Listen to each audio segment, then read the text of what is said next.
Semester ಫಲಿತಾಂಶ ಪ್ರಕಟಿಸಲಿ 10 ತಿಂಗಳಾದರೂ ನಿದ್ದೆ ಮಾಡುತ್ತಿರುವ ಗುಲ್ಬರ್ಗಾ ವಿವಿಗೆ ಧಿಕ್ಕಾರ. ಬಿಎಡ್ ವಿದ್ಯಾರ್ಥಿಗಳು ಟಿಟಿಗಾಗಿ ಕಾಯುತ್ತಿದ್ದಾರೆ. ಕೂಡಲೇ ಫಲಿತಾಂಶ ಪ್ರಕಟಿಸಿ. ಸರ್ಕಾರಿ ನೌಕರಿಗೆ ಕಾಯುತ್ತಿದ್ದಾರೆ. ಬಿಎಡ್ ವಿದ್ಯಾರ್ಥಿಗಳು ಫಲಿತಾಂಶ ಪ್ರಕಟಿಸಿದರೆ ಕಾಯವಾಗಿ ನಿರುದ್ಯೋಗವಾಗುತ್ತದೆ. ಕೂಡಲೇ ಫಲಿತಾಂಶ ಪ್ರಕಟಿಸಿ. 10 ತಿಂಗಳಾದರೂ ನಿದ್ದೆ ಮಾಡುತ್ತಿರುವ ಗುಲ್ಬರ್ಗಾ ವಿವಿಗೆ ಧಿಕ್ಕಾರ.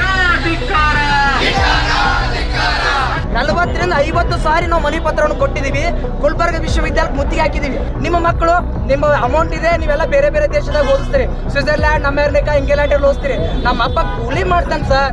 ಅವ್ರೇನ್ ಹೇಳ್ತಾರೆ, ಇನ್ನೂ 1 ತಿಂಗಳ ಟೈಮ್ ಕೊಡಬೇಕಂತ ಸರ್. ಈಗ ಟಿ ಕಾಲ್ಫಾರ್ಮ್ ಆಗಿದೆ.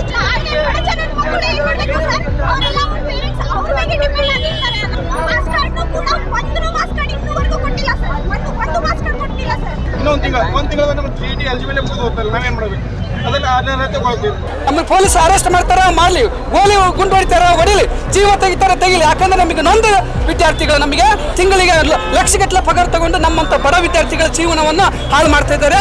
अभी भी आप सभी लोग देख रहे हैं, हम हमारा कांडी अब हमारा आवाज उठा रहे, फिर भी पुलिस को बुला रहे, नहीं वैन में डालने को तुम्हारे को जाते बोल के ये सब कंडीशन बता रहे. हम कोई भी गुंडा और पार्टी के तरफ से नहीं है. ಮೌಲ್ಯಮಾಪನ ಪ್ರಕಾರ ಒಂದು ಗುಲ್ಬರ್ಗಾ ವಿಶ್ವವಿದ್ಯಾಲಯ ಆಗಲಿ ಬೇರೆ ವಿಶ್ವವಿದ್ಯಾಲಯಗಳಲ್ಲಿ 45 ದಿನಗಳವರೆಗೆ ಮಾತ್ರ ರಿಸಲ್ಟ್ ಅನ್ನು ತಡೆ ಹಿಡಿಬಹುದು. 45 ದಿನ ಆದ ಮೇಲೆ ರಿಸಲ್ಟ್ ಕೊಡ್ಬೇಕಂತ ರೂಲ್ಸ್ ಇದೆ. ನಾವು ಸುಮಾರು ಏನಿಲ್ಲಪ್ಪ ಅಂತಂದ್ರೆ ನಮ್ಮ ಸೋದರಿ ಹೇಳಿರುವಂತೆ 40ರಿಂದ 50 ಸಾರಿ ನಾವು ಮನವಿ ಪತ್ರವನ್ನು ಕೊಟ್ಟಿದ್ದೀವಿ. ಗುಲ್ಬರ್ಗಾ ವಿಶ್ವವಿದ್ಯಾಲಯಕ್ಕೆ ಮುತ್ತಿಗೆ ಹಾಕಿದ್ದೀವಿ. ಅವಾಗ ಯಾರಿದ್ರಪ್ಪ ಅಂದ್ರೆ ಪ್ರೊಫೆಸರ್ ದಶರಥ್ ನಾಯಕ್. ಪ್ರೊಫೆಸರ್ ಯಾರಪ್ಪ ಅಂತಂದ್ರೆ ಅವರು ರಾಮುಲು ಸರ್ ಇದ್ರು ಮತ್ತು ಅಗಸರ್ ಸರ್ ಇದ್ರು, ಅದರ ಜೊತೆಗೆ ಬಾಯಿ ಬಾಮಣ್ಣ ಸರ್ ಇದ್ರು. ಅವ್ರನ್ನ ನಾವು ಕೇಳಿ ಮನವಿ ಮಾಡಿದ್ವಿ. ಕೈ ಮುಗಿದು ನಿಮ್ಗೆ ಕಾಲ್ ಬಿಡ್ತೀವಿ ಸರ್, ನಮ್ಮ ಭವಿಷ್ಯ ಆಟ ಆಡಬೇಡಿ ಸರ್. ನಿಮ್ಮ ಮಕ್ಕಳು ನಿಮ್ಮ ಅಮೌಂಟ್ ಇದೆ, ನೀವೆಲ್ಲ ಬೇರೆ ಬೇರೆ ದೇಶದಾಗ ಓದಿಸ್ತೀರಿ, ಸ್ವಿಟ್ಜರ್ಲ್ಯಾಂಡ್, ಅಮೇರಿಕಾ, ಇಂಗ್ಲೆಂಡ್ ಅಲ್ಲಿ ಓದಿಸ್ತೀರಿ. ನಮ್ಮ ಅಪ್ಪ ಕೂಲಿ ಮಾಡ್ತಾನೆ ಸರ್. ನಮ್ಮ ಅಪ್ಪ ಕೂಲಿ ಮಾಡಿ ನಮ್ಮನ್ನ ಸಾಕ್ತಾನೆ ಸರ್. ನಮ್ಮ ಅಪ್ಪನ ತಿಂಗಳ ಪೇಮೆಂಟ್ ಬರೀ 100-200 ರೂಪಾಯಿ ಇದೆ ಸರ್. ನಿಮ್ಮದು 3 ಲಕ್ಷ 4 ಲಕ್ಷ ಇದೆ ಸರ್. ನಾವಿಲ್ಲಿ ಸರ್, ನಮ್ಮ ಪರಿಸ್ಥಿತಿ ಯಾರು ಅರ್ಥ ಮಾಡ್ಕೋತಾರೆ ಸರ್? ಬೇರೆ ಬೇರೆ ಯೂನಿವರ್ಸಿಟಿ ಹೋಗ್ಬೇರಿ, ಬೆಂಗಳೂರು ಹೋಗ್ರಿ, ಮೈಸೂರು ಹೋಗ್ರಿ, ಕೊಡಗು ಹೋಗ್ರಿ, ಎಲ್ಲ ಕಡೆ ಹೋಗ್ರಿ, ಅವರೆಲ್ಲ ಜಲ್ದಿ ಬಿಡ್ತಾರೆ ರಿಸಲ್ಟ್. ನಮ್ಮಲ್ಲಿ ಯಾಕೆ ಸರ್ ಇಷ್ಟು ಲೇಟ್ ಮಾಡ್ತೀರಾ? ಇವತ್ತು ಒಂದು ದಿನ ಪರಿಸ್ಥಿತಿ ಅಲ್ಲ ಸರ್. ನಿವೃತ್ತ ನ್ಯಾಯಮೂರ್ತಿ ಬಂದು 2 ತಿಂಗಳು ಗತಿಸಿ ಹೋಯ್ತು. ನಾವು ಸಂತೋಷ ಮತ್ತು ನಮ್ಮ ಸೋದರ ಎಲ್ಲರೂ ಕೂಡ ಹೋಗಿ ಬಂದೀವಿ. ಅವ್ರೇನ್ ಹೇಳ್ತಾರೆ, ಇನ್ನೂ 1 ತಿಂಗಳ ಟೈಮ್ ಕೊಡಬೇಕಂತ ಸರ್. ಈಗ ಟಿ ಕಾಲ್ಫಾರ್ಮ್ ಆಗಿದೆ. ಎಷ್ಟು ತಿಂಗಳಾಯ್ತು ಎಕ್ಸಾಮ್ ಮುಗಿಸಿ? ಸರ್ ಎಕ್ಸಾಮ್ 11 ತಿಂಗಳಾಯ್ತು. 11 ತಿಂಗಳಾದ್ರೂ ಕೂಡ ಬಿಎಡ್ ರಿಸಲ್ಟ್ ಕೊಡ್ತಾ ಇಲ್ಲ. ಅವ್ರಿಗೆ ಕೇಳಕ್ ಹೋದ್ರೆ ಅವ್ರೇನಂತಾರ, ಇನ್ನೂ 2 ತಿಂಗಳು ನಾವು ತೆಗೆದುಕೊಳ್ತೀವಿ ಸಮಯ. ಸರ್ ನಮಗೆ ಸದಾ ಟಿ ಈಗ ಅದು ನಾವು ಫುಲ್ ಸ್ಕೋರ್ ಆಡ್ ಮಾಡಬೇಕು. First time, second, third, fourth add ಮಾಡ್ಕೊಂಡು ರಿಸಲ್ಟ್ ಕೊಡಬೇಕು. ಜೊತೆಗೆ ನಮ್ಮ ಶಿಕ್ಷಣ ಸಚಿವರು ಹೇಳಿದ್ದಾರೆ, ಫೆಬ್ರವರಿ ಅಥವಾ ಮಾರ್ಚ್ ತಿಂಗಳಲ್ಲಿ ನಮಗೆ ಒಂದು ಜಿಪಿಟಿ ಕರೀತಾರ ಅಂತ ಹೇಳಿದ್ದಾರೆ. ಅವಾಗ ನಾವೇನ್ ಮಾಡಮ್ ಸರ್? ಅವಾಗ ರಿಸಲ್ಟ್ ಇರಲಿಲ್ಲಪ್ಪ, ನಾವು ಯಾರು ನಮ್ಮ ತಂದೆ ತಾಯಿ ನಮ್ಮ ಮೇಲೆ ಒಂದು ಕನಸಿಟ್ಟಿದ್ದಾರೆ, ನಮ್ಮ ಮಗ ನಾಳೆ ಒಂದು ಭವಿಷ್ಯದಲ್ಲಿ ಶಿಕ್ಷಕನ ಆಗ್ತಾರ ಅಂತ ಹೇಳಿದ್ದಾರೆ. ನಾವ್ ಹೆಂಗ್ ಶಿಕ್ಷಕನಾಗಮ್ ಸರ್? ನಮ್ಮ ಹೆಸರು ಅಣವೀರ್ ಕೂಡ ಬೇರೆದಾರ ಅಂತ ಹೇಳಿ ಸರ್. ನಾವು ಪ್ರವೇಶ ಪಡೆದಿದ್ದು 22-23 ಸಾಲಿನಲ್ಲಿ 4ನೇ ಸಾಲಿನಲ್ಲಿ ಸೆಕೆಂಡ್ ಸೆಮಿಸ್ಟರ್ ಮತ್ತು 4th ಸೆಮಿಸ್ಟರ್ ಎರಡು ರಿಸಲ್ಟ್ ಬಿಡ್ತಾ ಇಲ್ಲ ಸರ್. 11 ತಿಂಗಳಾಯ್ತು ಸರ್. ಇನ್ನೂ ಬಿಡ್ತಾ ಇಲ್ಲ ಸರ್. ಅವ್ರು ಏನ್ ಮಾಡ್ತಿದ್ದಾರೆ ಅಂತಾನೂ ಗೊತ್ತಾಗ್ತಾ ಇಲ್ಲ ಸರ್. ಬರೀ ಯಾವಾಗ ಕೇಳಿದ್ರು ನೆಕ್ಸ್ಟ್ ಟೈಮ್ ಬರೆಯಮ್ಮ ಹಾಗೆ ಮಾಡಮ್ಮ. ನಾವು ಸ್ಟ್ರೈಕ್ ಆಲ್ರೆಡಿ ಮಾಡಿದ್ದೀವಿ ಸರ್. ಪೇಮೆಂಟ್ ಬಿಡ್ತಾ ಇಲ್ಲ ಅಂತಂದ್ರೆ ಅವ್ರು ಏನ್ ಮಾಡ್ತಿದ್ದಾರೆ ಅಂದ್ರೆ ಅವ್ರು ಆ ಚೇರ್ಮನ್ ಕೂರೋದಕ್ಕೆ ಅವ್ರಿಗೆ ಅರ್ಹತೆ ಇಲ್ಲ ಸರ್. ಆಕ್ಚುಲಿ ಹೇಳ್ಬೇಕಂದ್ರೆ ಎಲೆಕ್ಟ್ರಿಸಿಟಿ ಫೀಸ್ ಇಷ್ಟು ಹೆಚ್ಚಿಗೆ ಮಾಡ್ತಾ ಇದ್ದಾರೆ ಸರ್. ಹಾಗಾದ್ರೆ ನಾವು ಬಿಎಡ್ ಅಡ್ಮಿಷನ್ ತಗೋಬಾರ್ದಾ ಸರ್? ಈಗಾದ್ರೂ ಇನ್ನೂ 1 ತಿಂಗಳು ಟೈಮ್ ಕೊಡಿ ಹೇಳ್ತಾರೆ ಸರ್. 1 ತಿಂಗಳು ಅಂದ್ರೆ ಮಕ್ಕಳಿಗೂ ಆಗುತ್ತೆ, ಕೂಡ ಇದು ಮಾಡ್ತಿದ್ದೀರಾ ಸರ್? ನಿಮ್ಮ ಮಕ್ಕಳಿಗೆ ಯಾಕೆ ಹಾಕ್ತೀರಾ ಸರ್? ನೀವೆಲ್ಲ ಹಾಕೋದೇ ಇಲ್ಲ, ಯಾಕಂದ್ರೆ ಈಗೆಲ್ಲ ಪರಿಸ್ಥಿತಿ ಇರುತ್ತೆ ಗೊತ್ತಿರುತ್ತೆ, ಅದಕ್ಕೆ ಹಾಕೋದಿಲ್ಲ. ನೀವೆಲ್ಲ ಬೇರೆ ಬೇರೆ ಕಡೆ ಓದಿಸ್ತೀರಲ್ಲ, ಅದಕ್ಕೆ ಹಾಕೋದಿಲ್ಲ. ಆದ್ರೆ ಬಡ ಜನರ ಮಕ್ಕಳು ಏನ್ ಮಾಡ್ಬೇಕು ಸರ್? ಅವರೆಲ್ಲ ಅವ್ರ ಪೇರೆಂಟ್ಸ್ ಅವ್ರ ಬಗ್ಗೆ ಡಿಪೆಂಡ್ ಆಗಿರ್ತಾರೆ ಅಲ್ಲ. ಅವ್ರ ಮಗನ ಏನಾದ್ರೂ ಕೆಲಸ ಮಾಡ್ಕೊಂಡು ಅಟ್ಲೀಸ್ಟ್ ಅವ್ರಿಗೆ ಹೋಗೋದಾರ ಅಂತ ಏನಾದ್ರೂ ಹೋಗ್ಬಿಟ್ಟು ಇಷ್ಟಾದ್ರೂ ಹೋಗ್ಬಿಟ್ಕೊಂಡಿರ್ತಾರೆ ಸರ್ ಅವ್ರ ಪೇರೆಂಟ್ಸ್. ಈಗ GPSTR ಮತ್ತೆ HSTR ಹೇಳಿದ್ದಾರೆ ಸರ್. ಈಗ ರಿಸಲ್ಟ್ ಬಿಡ್ಲಿಲ್ಲ ಅಂತಂದ್ರೆ ಡಾಕ್ಯುಮೆಂಟ್ಸ್ ವೆರಿಫಿಕೇಶನ್ ಹೇಗಾಗುತ್ತೆ ಸರ್? ಅವಾಗ ರಿಜೆಕ್ಟ್ ಮಾಡ್ಬಿಡ್ತಾರೆ ಸರ್. ಹಾಗಾದ್ರೆ ನಾವು 2 ವರ್ಷ ಕಟ್ಟಿದ್ದು ವೇಸ್ಟ್ ಆಗುತ್ತೆ ಸರ್. ಮಾಸ್ ಕಾರ್ಡ್ ಕೂಡ ಒಂದು ಮಾಸ್ ಕಾರ್ಡ್ ಇನ್ನೂವರೆಗೂ ಕೊಟ್ಟಿಲ್ಲ ಸರ್. ಒಂದು ಮಾಸ್ ಕಾರ್ಡ್ ಕೊಟ್ಟಿಲ್ಲ ಸರ್.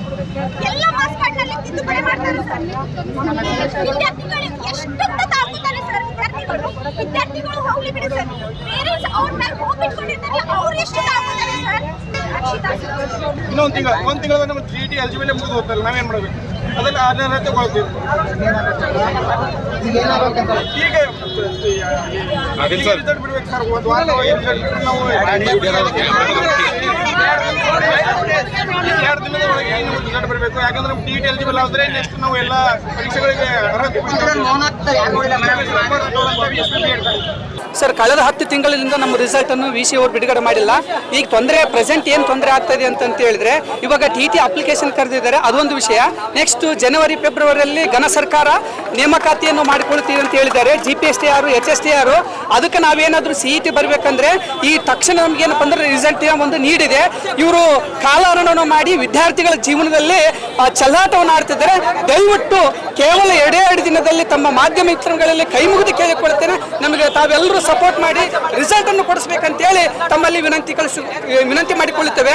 ನಮಗೆ ಪೊಲೀಸ್ ಅರೆಸ್ಟ್ ಮಾಡ್ತಾರ ಮಾಡಲಿ, ಗೋಲಿ ಗುಂಡು ಹೊಡಿತಾರ ಹೊಡಿಲಿ, ಜೀವ ತೆಗಿತಾರ ತೆಗಿಲಿ. ಯಾಕಂದ್ರೆ ನಮಗೆ ನೊಂದ ವಿದ್ಯಾರ್ಥಿಗಳು, ನಮಗೆ ಜೀವನವೇ ಸಾಕಾಗಿದೆ. ಏನೋ ಬಡ ವಿದ್ಯಾರ್ಥಿಗಳು ನಾವು ಕಷ್ಟಪಟ್ಟು ಕೂಲಿ ನಾಲಿ ಮಾಡಿ ನಮ್ಮ ತಂದೆ ತಾಯಿಗಳು B.Ed ಓದಿಸಿದ್ರೆ ಇವರು ವಿದ್ಯಾರ್ಥಿಗಳ ಜೀವನದಲ್ಲಿ ಚೆಲ್ಲಾಟ ಆಡ್ತಿದ್ದಾರೆ. ತಿಂಗಳಿಗೆ ಲಕ್ಷಗಟ್ಟಲೆ ಪಗಾರ ತಗೊಂಡು ನಮ್ಮಂತ ಬಡ ವಿದ್ಯಾರ್ಥಿಗಳ ಜೀವನವನ್ನು ಹಾಳು ಮಾಡ್ತಾ ಇದ್ದಾರೆ. ನಮಗೆ ರಿಸಲ್ಟ್ ಕೊಡಿಸ್ಬೇಕು ಸರ್. ನಾನು ನೊಂದ ವಿದ್ಯಾರ್ಥಿ, ಕೊಪ್ಪಳ ಜಿಲ್ಲೆಯಿಂದ ಬಂದಿದ್ದೀನಿ ಸರ್. हम B.Ed विद्यार्थी होराट समिति के तरफ से बात कर रहा हूँ. फिलहाल हम क्या करते हो, B.Ed स्टूडेंट्स का 1 साल होने आया, अभी तक रिजल्ट नहीं छोड़े. तो यूनिवर्सिटी का ये नेग्लिजेंसी है, पूरा हर साल ऐसे ही होते आ रहे हैं. हम यूनिवर्सिटी को जाके जून 13 तारीख को यूनिवर्सिटी में स्ट्राइक बैठ के करीबन 350 लोग बैठे थे. जब यूनिवर्सिटी के VC बोले थे ಇಲ್ಲ ನಾವು ಕಳಿಸ್ತೀವಿ ಕಾಲಿಗೆ, अभी 15 दिन के अंदर रिजल्ट छोड़ेंगे बोले थे. सर 15 दिन गया, 5 उन्होंने बोले जब से 5 महीना हो गया, अभी भी नहीं छोड़े. एग्जाम होके सर नवंबर में एग्जाम हुआ था, 1 साल आ रहा, अभी तक रिजल्ट नहीं छोड़े. हर बार बोल रहे खाली झूठ बोल रहे. ये सब देखे सर हमारे यूनिवर्सिटी जो हमारे बच्चों के साथ ये कर रहे हैं, अन्याय कर रहे हैं, इसके खिलाफ हम लड़ रहे हैं. अभी भी आप सभी लोग देख रहे हैं, हम हमारा खाली अब हमारा आवाज उठा रहे, फिर भी पुलिस को बुला रहे, नहीं वैन में डालने को तुम्हारे को जाते बोल के ये सब कंडीशन बता रहे. सर हम क्या कानून भंगा होराटा नहीं कर रहे, हमें भी पता है क्यों बोलते हम शिक्षक टीचर होने के लिए हम स्ट्राइक कर रहे हैं. हमें जो बच्चों को हम पढ़ाते वो बच्चा बड़ा होके TC पुलिस ऑफिस सब बनता है. हम कोई भी गुंडा और पार्टी के तरफ से नहीं है. सो हम जाके हर बार बोलते हैं इल्लप्पा अभी 10 दिन के अंदर छोड़ते, अभी 15 दिन के अंदर छोड़ते.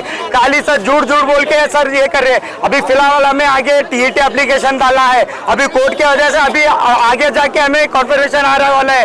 कोर्ट अभी वार्डन का ये आने वाला है, जॉब आने वाले, सभी जॉब के लिए हम ये हो रहे. इसलिए आज हमारे B.Ed विद्यार्थी की वजह से हम स्ट्राइक ले रहे हैं.